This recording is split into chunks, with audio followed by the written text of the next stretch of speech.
perubahan sosial yang terjadi adalah dulu anak-anak sangat suka bermain bersama-sama, main ayunan, main kelereng, dan lain-lain.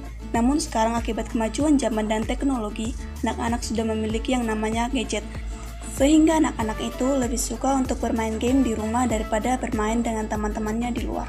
Dan teori yang cocok dengan perubahan sosial yang saya jelaskan tadi adalah teori linear. Perubahan sosial tersebut berkaitan dengan teori linear. Contohnya, dulu masyarakat tidak mengenal namanya handphone atau gadget. Sekarang, masyarakat sudah banyak menggunakan handphone untuk berkomunikasi satu sama lain. Dulu, mereka menggunakan surat untuk berkomunikasi satu dengan lain.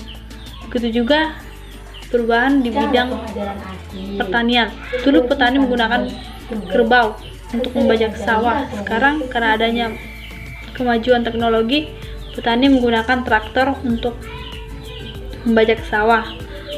Begitu juga dengan masyarakat yang dulunya menggunakan kayu api untuk memasak, tetapi karena adanya kemajuan lingkungan masyarakat, sekarang mereka menggunakan kompor untuk memasak. Ada 3. Yang pertama itu yang dulunya untuk membeli sayur-sayuran pergi ke pasar harus jalan kaki sejauh 10 km. Tetapi sekarang telah ada angkot. Yang kedua yaitu dulunya di kampung saya tidak ada televisi, tetapi sekarang rata-rata telah memiliki televisi. Dan yang ketiga, di lingkungan saya yang dulunya tidak ada lampu, tetapi sekarang telah ada lampu. Dan perubahan sosial terjadi di lingkungan saya berkaitan dengan teori linear atau teori perkembangan. Perubahan sosial yang terjadi di lingkungan masyarakat saya yaitu cara berkomunikasi. Dan ini yang paling terlihat di masyarakat dengan adanya teknologi.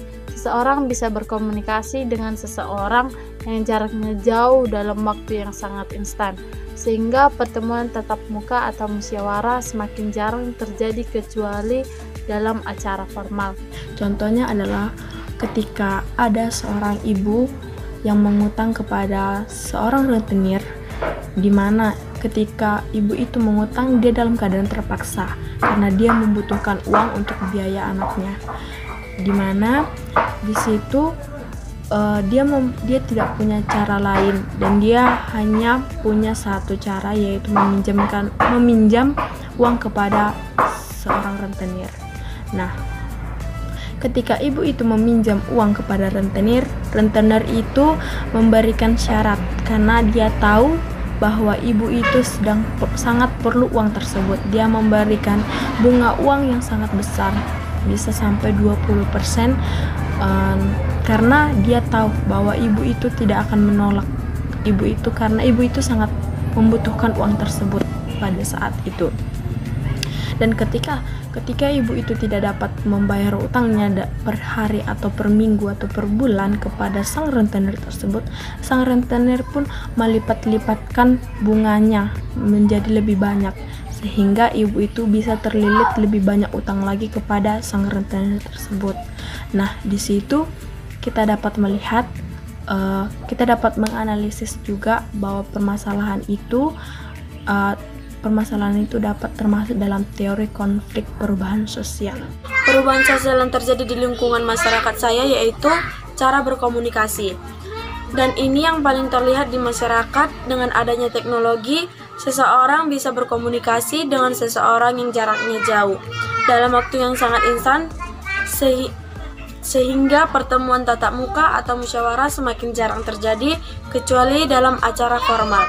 Contoh perubahan sosial yang paling nyata yang ada di lingkungan adalah munculnya internet yang mengubah cara berkomunikasi, bahkan hal yang membuat masyarakat sangat bergantung pada internet atau pada menggunakan internet sendiri. Contoh perubahan sosial yang terjadi di lingkungan sekitar saya yaitu dulu anak-anak sering bermain dan berkumpul untuk memainkan permainan tradisional, misalnya bermain congklak, kasti, petak umpet, dan lain-lain.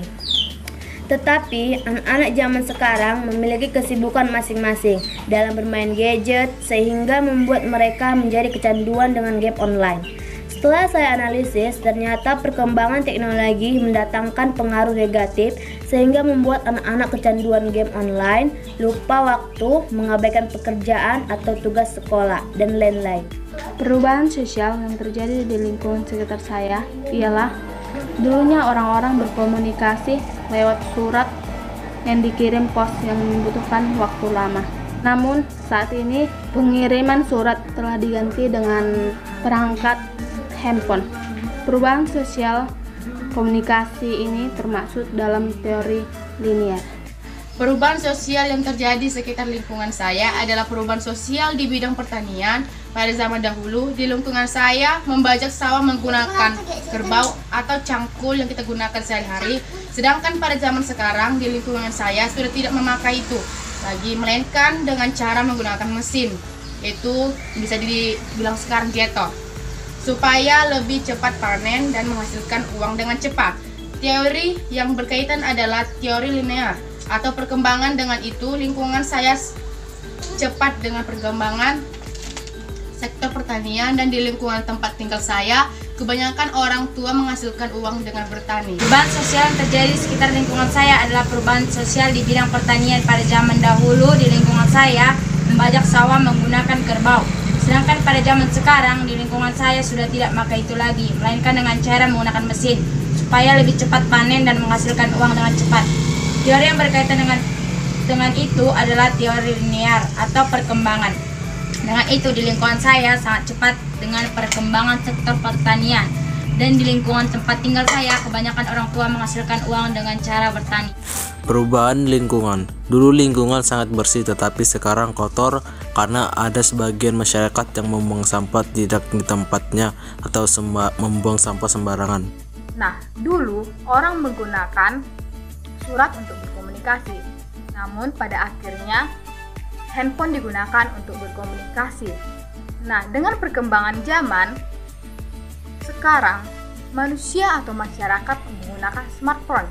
Dari smartphone ini, kita bisa berkomunikasi dan bisa melihat wajah dengan menggunakan video call.